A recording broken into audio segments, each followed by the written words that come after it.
സമുദ്രനിരപ്പിൽ നിന്ന് 1500 അടി ഉയരത്തിൽ മലപ്പുറം ജില്ലയിലെ കരുവാരക്കുണ്ട് ഗ്രാമത്തിലെ കേരളാംകുണ്ട് വെള്ളച്ചാട്ടത്തിന് മുന്നിൽ നിന്ന് ഒരു 20-കാരന്റെ കൈകളിലൂടെ ഊർന്നു വീണ പന്ത് കാലിലേക്കും അവിടെ നിന്ന് നുരഞ്ഞു പൊന്തുന്ന വെള്ളച്ചാട്ടത്തിനുള്ളിലേക്കും അടിച്ചുയർത്തപ്പെടുന്നു.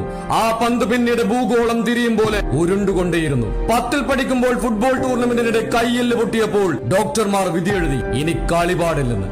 പക്ഷെ പന്തിനെ പ്രാണനായി കൊണ്ടു നടന്നവരുണ്ടോ വിലക്കിന് വഴങ്ങുന്നു. അവൻ പന്തുമായി കളിക്കാൻ ഇറങ്ങിയപ്പോഴൊക്കെയും ഉപ്പയുടെ ദേഷ്യത്തിന്റെ ചൂടറിഞ്ഞു. വിദേശ താരത്തിന്റെ ഫ്രീ സ്റ്റൈൽ ഫുട്ബോൾ വീഡിയോ യൂട്യൂബിൽ കണ്ടതോടെയാണ് കളി മാറിയത്. ആ വീഡിയോ ഇരുന്ന് കണ്ട് അതുപോലെ ചെയ്യാനുള്ള കഠിന പരിശ്രമത്തിനൊടുവിൽ അവൻ പന്തിനെ വരുതിയിലാക്കി. 597 മില്യൺ ആളുകളാണ് റിസ്വാൻ ഫ്രീ സ്റ്റൈലിന്റെ വെള്ളച്ചാട്ടത്തിലേക്ക് കാൽപന്തടിച്ചു കയറ്റിയ വൈറൽ വീഡിയോ കണ്ടത്. കുനിയിൽ പെരുങ്കടവ് പാലത്തിന് കീഴിലൂടെ ചാലിയാറിലെ വെള്ളം കുത്തിയൊലിച്ചു പോകുമ്പോൾ പാലത്തിന്റെ കൈവരിയിൽ ഇരുന്നവൻ പന്ത് തട്ടും. ശരീരത്തിലെ ഏതു ഭാഗം ഉപയോഗിച്ചും മൊബൈൽ ഫോൺ വെച്ചും അഭ്യാസ പ്രകടനങ്ങൾ നടത്തുന്ന റിസ്വാനെ നിരവധി വിദേശ താരങ്ങളാണെന്ന് ഇൻസ്റ്റഗ്രാമിൽ ഫോളോ ചെയ്യുന്നത്. ഫ്രീ സ്റ്റൈൽ പഠിക്കുമ്പോൾ അവനെ പലരും കളിയാക്കി പറഞ്ഞു, ഇതുകൊണ്ടൊന്നും നീ എവിടെയും എത്താൻ പോകുന്നില്ലെന്ന്. അവനും എവിടെ എത്തി നിൽക്കുന്നു എന്ന് ചോദിച്ചാൽ സ്വന്തം നാട്ടിലെ മെസ്സിയുടെ അവസാനത്തെ കളി കാണാൻ ലുലു എക്സ്ചേഞ്ചിന്റെ സഹായത്തോടെ അർജന്റീനൻ ഫുട്ബോൾ അസോസിയേഷന്റെ ക്ഷണം സ്വീകരിച്ച് അർജന്റീനയിൽ എത്തി നിൽക്കുന്നു. അതെ, അരീക്കോട് നിന്ന് അർജന്റീനയിലേക്ക്.